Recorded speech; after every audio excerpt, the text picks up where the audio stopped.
Morning, Mikel. Tight on time, by the way, guys. So if we can crack through. Morning, Mikel.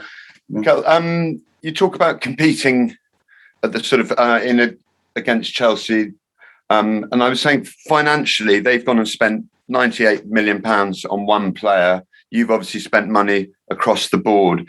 Is it fair to say that Arsenal are competing for players in the market on a slightly lower level at the moment? We are trying to bring the players that we can afford, and that in this moment can help us to achieve what we want. And Chelsea would have a different plan. But I mean, when Thomas Tuchel came in, he obviously has gone from a team that was fighting for the top four, but they ended up getting inside it and winning the Champions League. But I would suggest he already had a team there that was far further developed than perhaps the one you took over. How far are you along that road to getting it to where you want? Well, you can just see what they've done in the last 10 years, the amount of titles that they want, the type of titles that they want, and how they have competed. So we are in a different stage, different phase.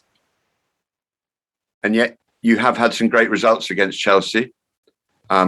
Is that, you talk about the challenge this weekend, is it a matter of winning, or is it a matter of getting a result? I mean, I know you always go out to win games, especially you as a manager, but would a draw be acceptable this weekend, given the situation?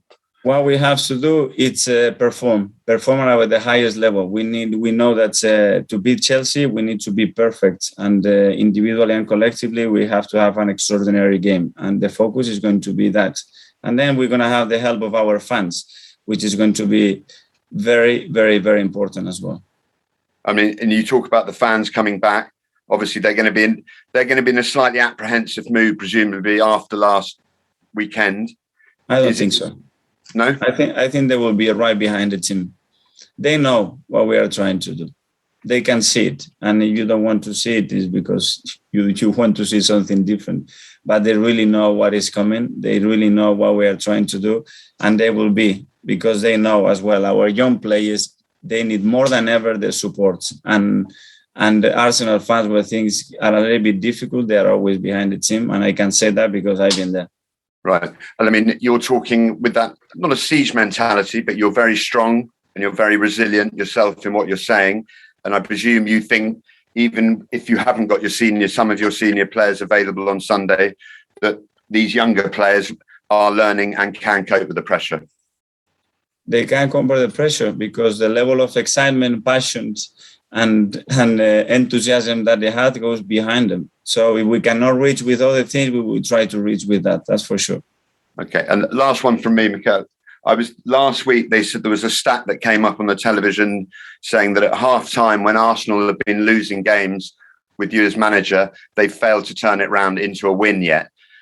How do you look at that stat? And is that just coincidence, or is that something you can look at? We certainly can look at everything that is improvable, and that is stats for sure, Harry, that you mentioned, it's improvable.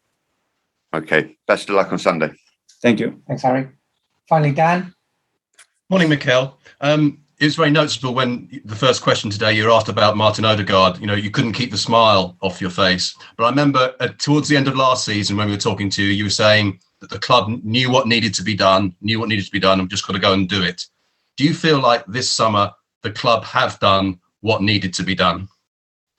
Yeah, we are trying everything that we discuss and everything that we are capable of doing. There are things that we are not capable of doing. The market has been really, really complicated, but we are happy what we've done. And most of it, I'm really happy with the club, how it's trying, the unity that we have to make the decisions, and how focused we are on achieving what we believe is the right thing to do for the club now and for the future.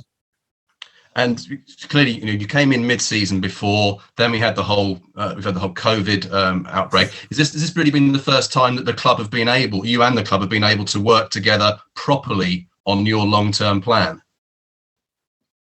Well, we had a much better context this summer to work with what we wanted to do, because the other windows and obviously everything that happened put a lot of difficulties in place, and now we are trying to execute what we believe is the right thing to do. And I think everyone would understand, as you say, as I said, coming in midway through a season, then you have a COVID season, it's very hard to progress. But now you have had this window and the squad balance is being addressed. Does that mean now, in a sense, that there are no excuses for you now as a coach, now that you have what you need? You haven't heard me once to put any excuse. Completely the opposite. Adapt and do the best. The thing is what the expectation is and what the potential is. And if that measure is level, then you're okay. If that measure is not level, you're never going to get anybody satisfied. It's as simple as that. But what I mean is, you could quite reasonably say that you said the previous windows have been difficult and this hasn't been perfect. But now this window, as people have said, Arsenal have spent more money than anybody else. You've had a real backing from the club. Does that give you, a sense that, right, okay, now it's down to me. I've been given what I've been asking for. It's never been down to me. It's down to us. We are a football club that try to make the right decisions and move the club forward. It's never been down to me when we had success, titles, or when we have difficulties. It's down to us with me here, and it will be like this in the future. And you talk about balancing potential. Last one, Dan. Okay, you talk about balancing potential and expectations, and Harry touched on it. I mean, Chelsea, European champions, they've added £100 million striker.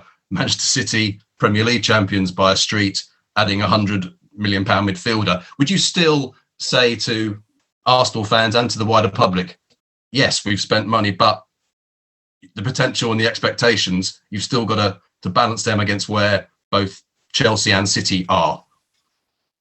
What I'm saying that what we want to do to the club is to bring them back to where it was, and we are going to do that. The timing of it is a little bit more complicated than people think, but the only aim is to do that, and the only aim tomorrow and this season and the following matches is to win every single time and nothing else. And when we achieve that as quick as possible, that's the only objective that we have.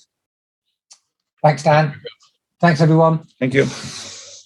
And if you stay there, Nick's going to just jump.